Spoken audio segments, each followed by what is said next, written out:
그야말로 진퇴양난의 어려운 가운데 있었다. 그럼에도 불구하고 다윗은 하나님이 하신 약속, 어떤 약속? 너희가 그 땅을 차지하게 될 것이다 라는 그 하나님의 약속을 믿고 그 어려운 상황 가운데서도 실망하거나 낙심하지 않고 오히려 승리를 확신하고 담대하게 승리를 외치기까지 하는 그런 모습 생각해 보았죠. 7절 8절에 있습니다. 길르앗이 내 것이요 므낫세도 내 것이며 에브라임은 내 머리의 투구요 유다는 나의 규이며 모압은 나의 목욕통이라 에돔에는 나의 신발을 던지리라 블레셋아 나로 말미암아 외치라 하셨도다. 이처럼 어려운 가운데서 하나님의 약속을 붙잡고 승리를 확신했어요. 그리고 승리를 확신한 데서 끝나지 아니하고 승리를 확신한 자답게 하나님께 나아가 하나님의 도움을 구하였어요. 9절 보세요. 누가 나를 이끌어 견고한 성에 들이며 누가 나를 에돔에 인도할까? 이것은 마치 물음처럼 보인다 그랬죠. 그러나 사실은 물음이 아니고 하나님께 자기를 인도해 달라고 간구하는 기도다. 다른 말로 하면 하나님께서 약속하셨으니 그 약속을 꼭 지켜달라고 요구하고 있는 것이라고 말씀드렸어요. 자, 그런데 하나님을 향해 이제 자기를 인도해 달라고 마치 무엇을 맡겨놓은 것처럼 담대하게 그것을 달라고 요구했던 다윗이 바로 그 다음 절에 보면 조금 엉뚱한, 왜 이런 말을 했을까라고 느껴질 수 있는 그런 말을 하고 있는 것을 보게 돼요. 10절 보세요. 하나님이여 주께서 우리를 버리지 아니하셨나이까? 하나님이여 주께서 우리 군대와 함께 나아가지 아니하시나이다. 하나님께 자기를 인도해 달라고 기도했으면 그 다음에는 어떤 말이 나와야 되겠어요? 하나님이여 주께서 우리를 인도해 주실 줄 믿습니다 라고 말하든지, 아니면 하나님이여 우리 군대와 함께 나아가 주옵소서 라고 말하는 것이 어울리죠. 그렇게 말하는 것이 당연하죠. 그러나 다윗은 전혀 엉뚱하게 하나님이여 주께서 우리를 버리지 아니하셨나이까? 하나님이여 주께서 우리 군대와 함께 나아가지 아니하시나이다 라고 말하면서 언뜻 보면 불평 비슷한 그런 말을 하고 있는 것을 보게 돼요. 그러나 이것은 불평도 아니고 투정도 아닙니다. 이건 역시 확신에 찬 당당한 요구예요.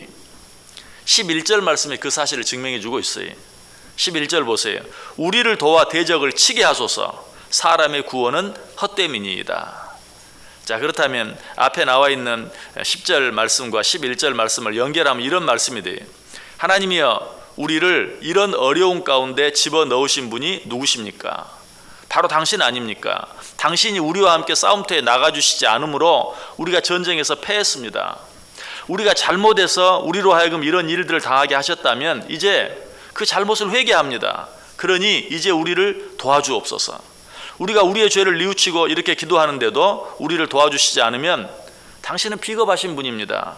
당신은 공의롭지 못한 분입니다. 그러니 이제 우리를 도우셔서 우리로 하여금 우리 대적을 치게 해 주옵소서 라고 기도하고 있는 것이 사실 얼마나 당당한 모습인지 몰라요.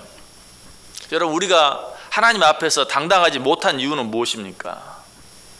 내 속에 회개하지 못한 죄가 있기 때문에, 내 안에 끊지 못한 죄가 있기 때문에 우리는 하나님 앞에 당당하게 나아갈 수 없는 것이, 내 죄를 위해 죽어주시기까지 하신 예수 그리스도를 온전히 믿고 있다면 우리는 그 예수 그리스도의 십자가 아래, 그 예수 그리스도의 보혈의 공로 아래 나의 모든 죄를 내어놓고 당당하게 하나님 앞에 나아갈 수 있어요.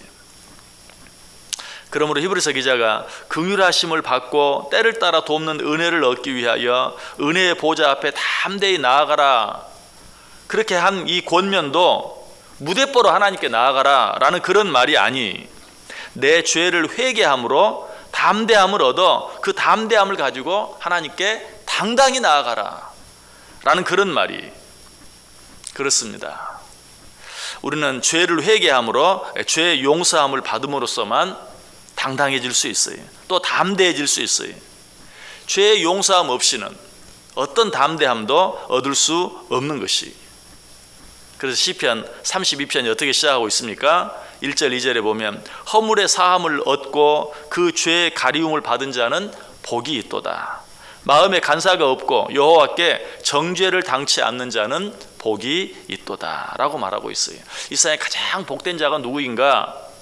허물의 사함을 얻고 죄의 가리움을 받는 자. 왜?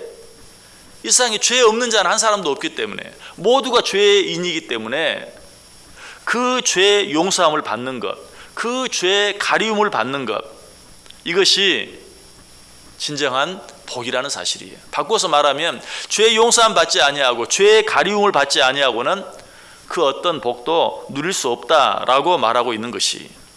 그런데 바로 그 뒤에는 어떤 말씀이 나옵니까? 시편 32편 3절 4절에 내가 토설치 아니할 때에 종일 신음함으로 내 뼈가 쇠하였도다. 주의 손이 주야로 나를 누르시오니 내 진액이 화하여 여름 가물에 마름같이 되었나이다. 죄의 사함을 받고 죄의 가리움을 받은 자는 복이 있도다. 그러나 바로 그 다음에는 뭐라고 말한다고요? 내가 토설치 아니할 때에, 죄를 회개하지 아니할 때에 종일 신음함으로 내 뼈가 쇠하였도다. 또 주의 손이 주야로 나를 누르시오니 내 진액이 화하여 여름 가물에 마름같이 되었나이다.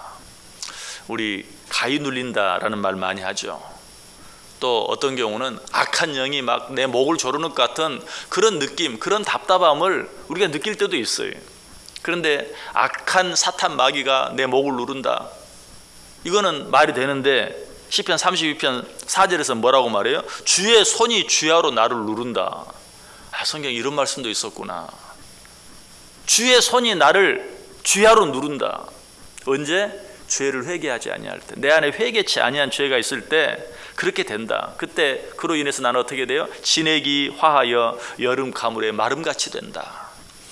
죄를 회개하지 아니하는 그것이 얼마나 무서운 것인가 하는 것을 우리에게 가르쳐주고 있어요. 시인은 이 사실을 알았어요. 그래서 어떻게 하기로 결심합니까? 바로 그 다음 절 시편 32편 5절에 내가 이르기를 내 허물을 여호와께 자복하리라 하고 주께 내 죄를 아뢰고 내 죄악을 숨기지 아니하였더니 곧 주께서 내 죄의 악을 사하셨나이다. 죄사함을 받고 죄의 가리움을 받는 자는 복이 있다. 그러나 그 죄를 토설치 아니할 때에 내가 종일 신음함으로 내 뼈가 쇠하였다. 주의 손이 주야로 나를 누르시오니 내 진액이 화하여 여름 가물에 마름같이 되었다. 그래서 시인은 어떻게 했다고요? 내가 이르기를 내 허물을 여호와께 자복하리라 하고 주께 내 죄를 아뢰고 내 죄악을 숨기지 아니하였더니 곧 주께서 내 죄의 악을 사하셨나이다. 바로 이것이 내 안에 있는 죄를 자복하고 회개함으로 그 죄를 용서함 받는 것 외에 주께 담대하게 나아갈 수 있는, 당당하게 나아갈 수 있는 다른 방법이 없어요. 여러분에게 어떤 어려움이 있습니까? 우리는 분명히 알아야 돼. 그 어려움이 내 죄 때문이든지 아니든지 그 어려움을 허락하신 분은 하나님이시다. 우리는 이 사실을 기억하면서 한 걸음 더 나아가, 그렇다면 그 어려움을 제거해 주실 수 있는 분도 오직 하나님 한 분뿐이시다.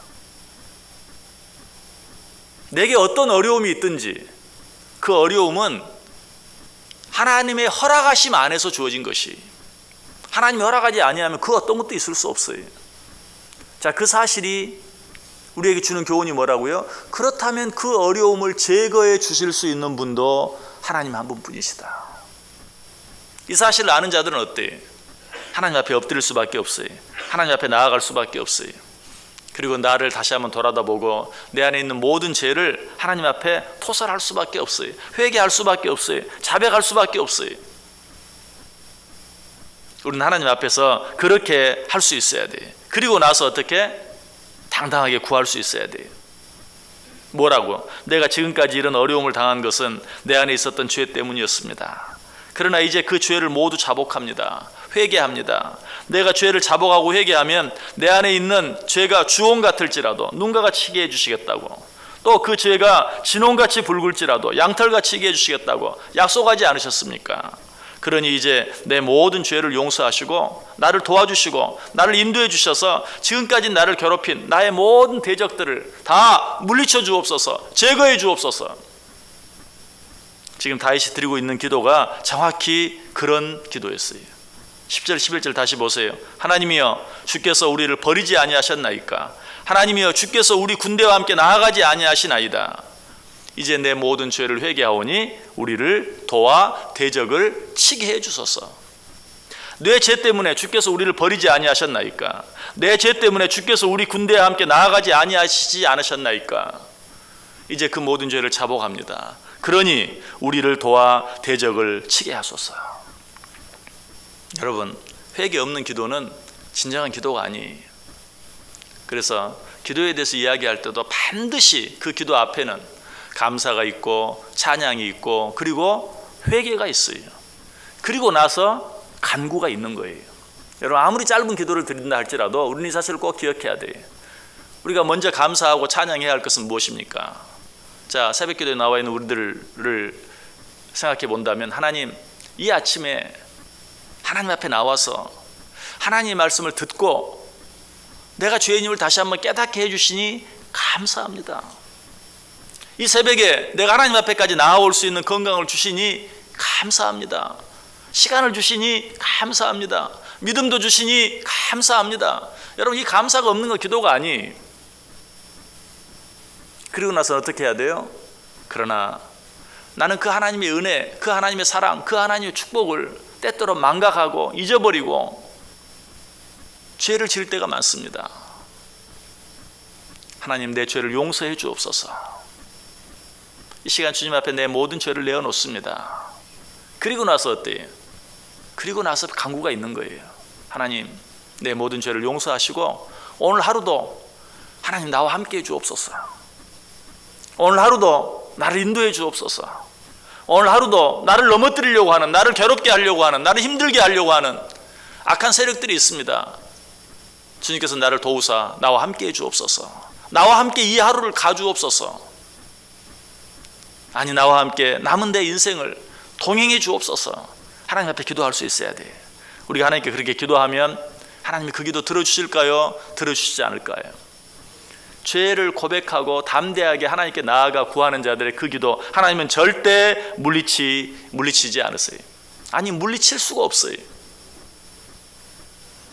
우리도 오늘 다윗처럼 하나님 앞에 이렇게 기도함으로 우리의 죄의 문제를 해결함 받을 뿐만 아니라 우리가 가진 문제가 어떤 문제이든지 하나님께서 해결해 주시는 은혜를 체험하고 또 그 은혜를 누리며 살아가는 복된 하루, 복된 인생 꼭 되시기를 주님의 이름으로 간절히 축원합니다. 기도하겠습니다.